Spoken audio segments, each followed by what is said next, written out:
Welcome to So Big Movies. My name is Len Archibald, and welcome to the Blaxploitation Hour. It's time to get down with your bad self, stop that jive talk, and give me some skin, you dig? This is where we talk about everything Blaxploitation. Black cinema, black stars, black issues, and not only their impact on movies itself, but on pop culture and in some respects, civil rights itself. We are going to cover everything from 100 Rifles to Willie Dynamite, and this train will keep rocking till the wheels fall off, so let's get started. Foxy Brown, released in 1974 from American International Pictures, is one of the quintessential titles of the blaxploitation genre. The movie was directed by Jack Hill, who, starting with 1971's The Big Dollhouse, helmed 4 straight movies starring Pam Grier, culminating in Foxy Brown, their final collaboration right after the hit Coffee in 1973. Jack Hill also directed another personal favorite of mine, Switchblade Sisters, aka The Jezebels, from 1975. According to Hill, due to tension between he and American International Pictures, he was not invited to direct the sequel for Coffee until the last minute, as tensions arose at a screening of a different film hosted by AIP that Hill walked out on unimpressed, which made the studio vow to never work with him again until the box office receipts for Coffee returned, in which AIP founder Samuel Z. Arkoff reconciled with Hill. No matter the genre, money talks.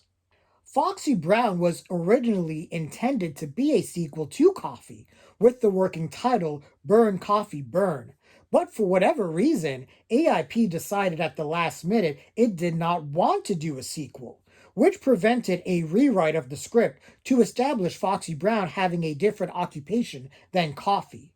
Coffee was a nurse, while no job is established for Foxy Brown. Foxy Brown would become one of Hill's bigger successes. So what do we have here? How about a black feminist, anti-pusher, anti-pimp, anti-mob, anti-the man ass-kicking machine? If you look back at Foxy Brown's single-minded determination towards her vengeful goal and everything she overcame, Foxy was basically the Terminator. Right from the jump, we are treated to Pam Grier in all her glory, all her glory, as the title credits roll. And I have to say, apart from the James Bond opening credits, I do miss these kinds of stylish openings. It also reminds me of Rosie Perez's opening dance sequence from Spike Lee's Do the Right Thing. Inspiration, perhaps? The score for Foxy Brown was conducted by Motown hitmaker Willie Hutch, who wrote songs for the Jackson 5 and Michael Jackson specifically, Smokey Robinson, The Miracles, and Marvin Gaye. This wasn't even the only major blaxploitation score he would compose, as Hutch scored the music for The Mac 1 year prior. We are introduced to Link, Foxy's brother, played by blaxploitation journeyman and our very own Huggy Bear, Antonio Fargas, who is pretty much a grifter and lowlife. And you will hear me say this a lot in this episode, but fuck Link. Link was the kind of negative stereotype that, if we're going to have an honest conversation, was very harmful in the blaxploitation genre, not just in the overall portrayal in media, but for black actors, whose roles as stronger characters were few and far between, and roles that were more stereotypical in nature were the norm. Link is a low-life junkie, a gambler, and I'm sure a wannabe pimp. Now, in the context of Foxy Brown, I do understand his purpose as a storytelling device, but that doesn't make Link or his portrayal any better. I do believe this is why we got stronger portrayals in movies like They Call Me Mr. Tibbs, Cleopatra Jones, Hammer, Slaughter, and Shaft to combat these negative stereotypes in film. We are introduced to Foxy Brown sleeping in her bed peacefully as her brother gives her a call. Foxy, for Christ's sake, I'm your brother. You gotta help me. To my three sisters, whom I love dearly, was I ever this annoying and manipulative? And we know Foxy Brown ain't no fool. If she's gonna go out in these streets, she's holding heat, as if she needed any more. But Link does want to bring the world together through the best damn coffee and the best damn tacos ever made. Even if our shady man eyeing Link is still hate eating his taco, like he is pissed off at himself for enjoying something that is clearly not from his culture. Build a wall around your heart and ship it to Florida. That stuff's expensive. You shouldn't waste it like that. Look how different times were in the 1970s. Black people actually approached the cops without fear of getting shot. If this was 30 years later, Link wouldn't have gotten within 6 feet of those officers.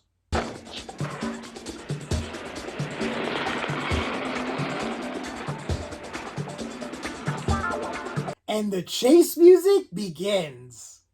Blaxploitation and chase music goes together like Show Nuff and The Glow. 9 times out of 10, there will be some chase music in a blaxploitation flick, and sometimes that music will make or break a movie in this genre.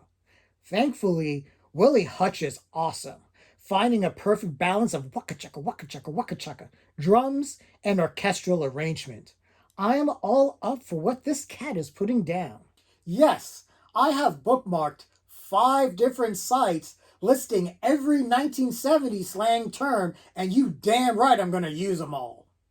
Foxy comes to the rescue, knocking Whitey out with their car like they're bowling pins, and Link's with their car. Oh shit! Get off! Get off the goddamn fuck! I can't see where I'm going, shit! Believe it or not, Foxy's potty mouth helped get her driver's license. Along with a license to kill too! Jesus. Somebody help me! Whew, Jesus! You saved my beautiful black ass. You really did. Come on, Link. You're not talking to one of your jive-ass friends. You're talking to me, your sister. Pam Grier really wasn't near the great actress she would be at yet, but it was clear she had a presence. And it was more than just her sex appeal. She commanded every frame she was in. But none of that helps Link's predicament where he explains he's in the hole 20 grand to some loan sharks. Link and Polly from Rocky should get together and see who can best outleech each other's families. But it's better than being a paid informer like that big shot boyfriend of yours. Link compares Foxy Brown's boyfriend, who is a narcotics government agent, to a paid informant. And this was a complex conversation back in the day, with the role of black police authority and their integration into a mostly white police force and how they were viewed by sections of the black community. The man in our story is a woman. Our villain, Miss Catherine Wall, is played by Catherine Loder, who only had 6 credits to her name, including The Big Dollhouse and Days of Our Lives, before her untimely death at 38. According to her brother, a religious experience inspired her to get into theater, and I have to say, I really like her in this. She's an absolute supervillain, and the tenor of her voice makes every line of hers stand out. I also like the dynamic of Catherine being turned on by Steve Ellis, her boyfriend/partner, played by Peter Brown, who has been in everything, being tough. Huh? Foxy's boyfriend is Harvey Dent, and his flipped coin has clearly landed on the good head. And now we have found the inspiration for Neil Breen's Fateful Findings. But the nurse comes in and instantly becomes public enemy number 1. Interrupting hot sex on a platter with Pam Grier and getting blue balls as a result should be a felony. Now, Mr. Anderson, we'll have none of that nonsense. Oh, even as a teen, that moment always hurt me. So Michael got his cover blown, injured, and gets a new face and new life with Foxy Brown? Not a bad trade. Oscar, what are you doing? Shh, wait a second. The streets of Los Angeles are so dangerous that even bums with a clear handicap are able to break off a piece of that righteous ass whooping. Now that was just unnecessary. Oscar's with the neighborhood committee.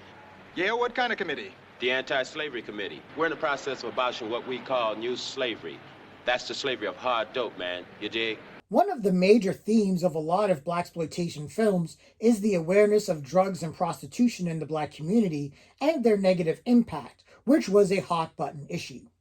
Pam Grier in Coffee was also a vigilante against drugs and prostitution, and there are a lot of films where that level of vigilante justice prevailed, giving us variations of Death Wish with a black power fist right up the ass. There was a mindset that the police was not doing enough to curb the situation. I mean, these pushers, they buy protection from the police and from the man. But from us, there is no protection. Nice to meet you, man. Mm-hmm. All right, how you doing? With Mike, is it? Yeah, Anderson. I know that look, and I am preemptively saying, fuck Link.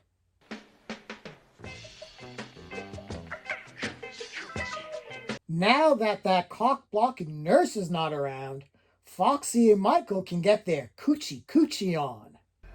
The darker the berry, the sweeter the juice, honey. I didn't say it. Tupac and Kendrick Lamar did. Come here, I'll give you a checkup. You look pretty good to me. I'd love to, but tomorrow. And all the tomorrows after that. Nope. Don't like the sound of that at all. Dalton Ford. That name could be worth 20 grand, easy. Link is a bitch. Simple as that.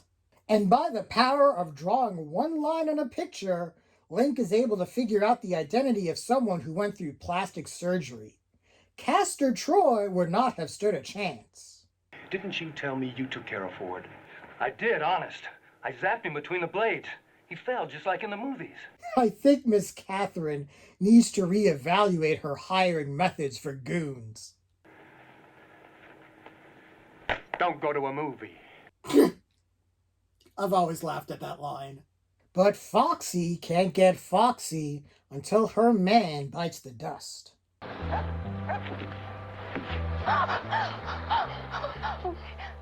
Please, Link, I got Michael out in the car. He's been shot. You gotta help me. Yeah, Link is a bitch and gets whatever's coming to him.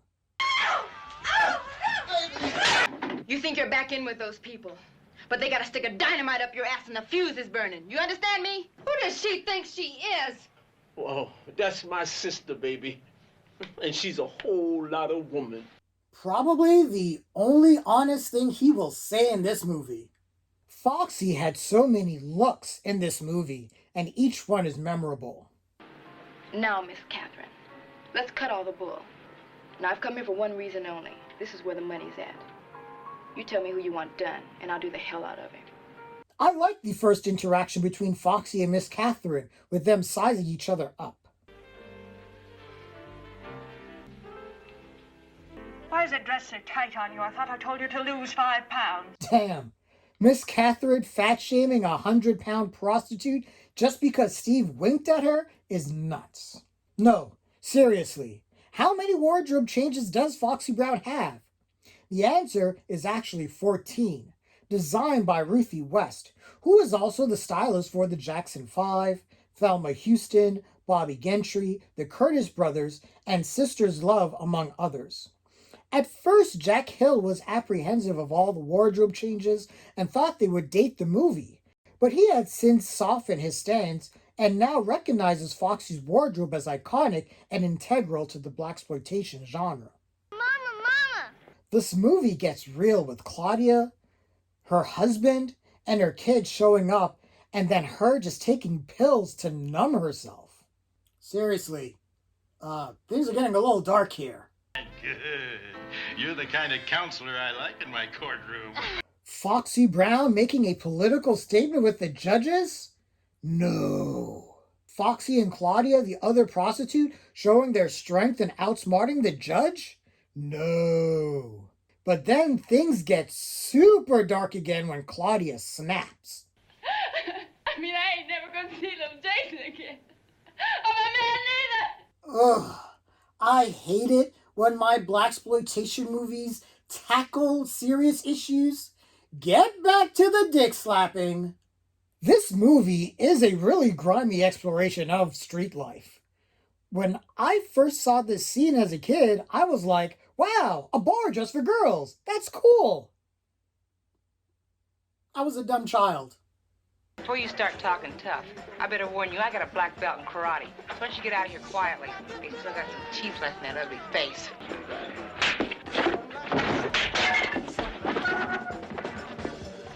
And I got my black belt in bar stool. Yep, classic Foxy. Foxy Brown demonstrating strength and inspiring Claudia to do the same to escape the bar? No. Hey, look. Haul ass, don't stop for anything. I'll slow him down. Look, even 3-on-1, Foxy can throw them bows. Her name is Foxy Brown. Once they figured out Foxy's identity and her connection to everything, they create plans for her.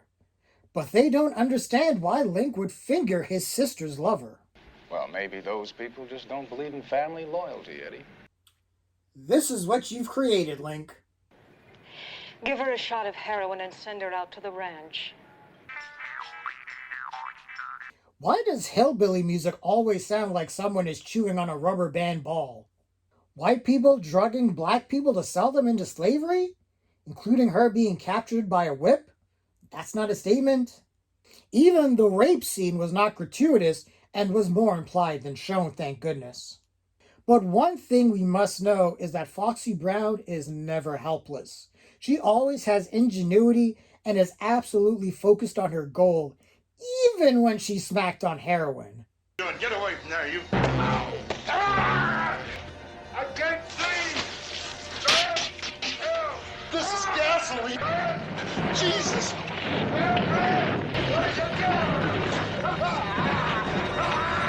Haha, she burned those fuckers alive! That new stuff is good, all right. Inexpensive, but good. Ugh. Link. No, Link, drop it. I always liked how Steve didn't really know how to use that double barrel. Link's death is gruesome, but I don't feel bad for him. He was a bitch. What? Link too? And it seems like Foxy doesn't care as much either. It could be your brother too. Or your sister. Or your children. I want justice for all of them.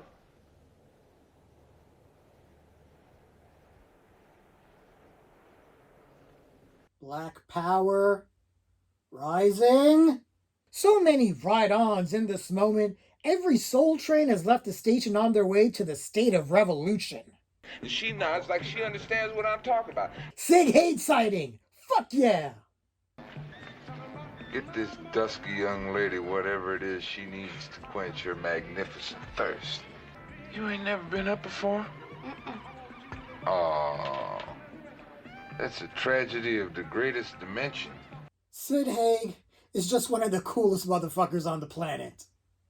Well, then I'll just get back as fast as I can, huh? And then I'll show you how much you really turn me on. Miss Catherine. Wow. That's a dude that is just not into you. I'm hanging, babe. Hey, turn loose to me. Wait a minute. I gotta find a place to land this motherfucker. Sid Haig is a modern treasure. Statements about the cops being bought and paid for. This is a movie that really wants to shed light on corruption. This road's closed. Oh, yes, sir. We sure don't want no trouble.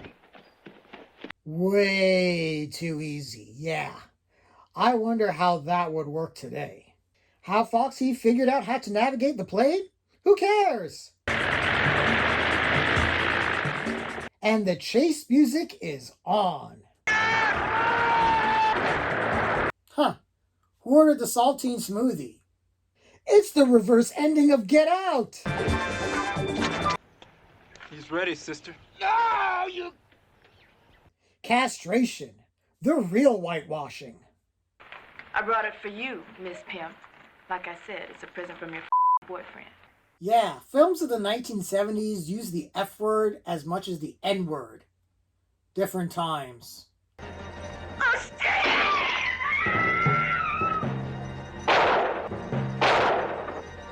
Why would you raise a knife to a gunfight? Death is too easy for you, bitch. I want you to suffer. We never see what that suffering is. Does Foxy Brown put Miss Catherine on smack and put her out on the town as a prostitute? Is she going to jail? We didn't see the police roll up. Foxy just left. But she left an impression on all our hearts. Party's over, Oscar. Let's go.